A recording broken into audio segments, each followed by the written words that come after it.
sang-ayon po ako sa motion ni Senator Judge De La Rosa at Senator Judge Cayetano, basta't maliwanag na ititigil ang proseso hanggat di natutupad ang dalawang kondisyon na sinaad ng ating amendment. Ang sabi, accountability? Accountability ba talaga? May dalawang SKL ako dyan. Una, SKL, share ko lang. Share ko lang na si VP Inday Sara ay sinampahan ng kaso sa Komisyon ng Audit, ang COA, sinampahan ng kaso sa Supreme Court, sinampahan ng kaso sa iba't iba pang korte, sinampahan ng kaso ng Department of Justice, pati na rin ng PNP, at sinampahan ng kaso ng disbarment. At kanina lamang, may panibagong isasampang 612 million na namang confidential fund ng OVP at ng Department of Education. Walang tigil na kaso. Kung accountability ang tunay na gusto ng mga birit ng birit, bakit hindi paghusayan ng mga kaso para panagutin si VP Inday sa mga yan? May multa yan, may kulong, if ever mapatunayan. Aba, damang-dama ang accountability kapag ganyan.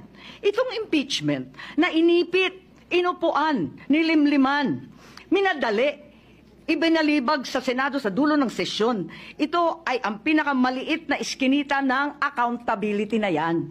Itong ipinipilit na impeachment, aminin man nila o hindi, ay para lamang manira ng imahe ng isang publiko at walang uuwian, kundi pag-disqualify kay VP Inday Sara para sa eleksyon ng 2028. Yun lamang ito. Pinahihirapan pa natin ang ating mga sarili.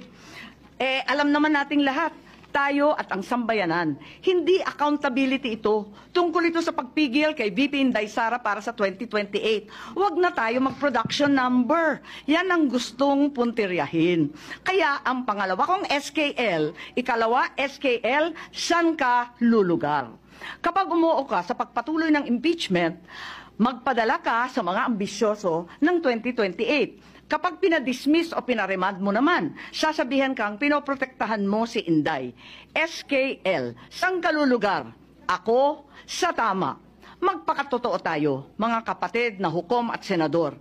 Malayo pa ang 2028. Maraming gutom at naghihintay ng serbisyo mula sa Senado.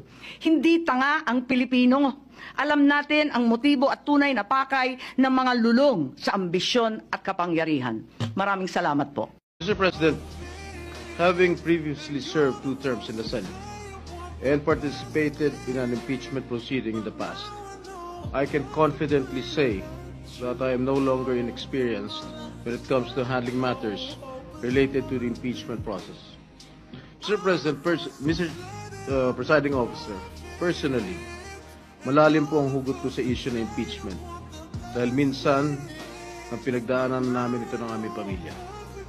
Nung ma-impeach ang aking ama, si dating Pangulong Joseph Estrada, noong panahon ng panunungkulan niya, hindi siya nabigyan ng patas na paglilitis dahil naudlot ito bunsod ng pag-walk out ng mga miyembro ng prosecution panel sa kalagitnaan ng isinasagawang pagdinig doon ng Senado.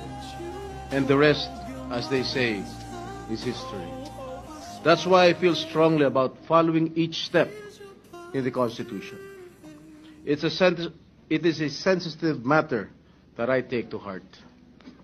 Mr. President, Mr. Presiding Officer, I vote in favor of remanding the impeachment complaint to the House of Representatives in full adherence to the provisions laid down in our Constitution. The process clearly begins in the House, and it is only proper that we respect this mandate to ensure fairness, due process, and institutional integrity. However, the process should be strictly done in accordance with the Constitution and applicable laws or procedure. Ginoong Tagapangulo, makailang beses ko nang nasabi ito, na ang impeachment trial ay nagdudulot lamang ng pagkawatak-watak sa ating bansa. Gayunpaman, bilang halal na lingkod bayan, batid ko ang mabigat na responsibilidad na kaakibat ng pagiging isang senador. Ang umupo bilang isang hurado sa impeachment trial at nakahanda akong tuparin ito.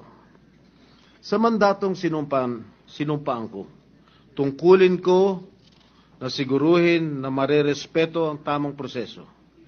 mapanatili ang integridad ng ating institusyon at higit sa lahat, tiyakin na impeachment proceedings ay magiging patas. However, I am well aware that impeachment is a political process, not a judicial one. However, in a political process like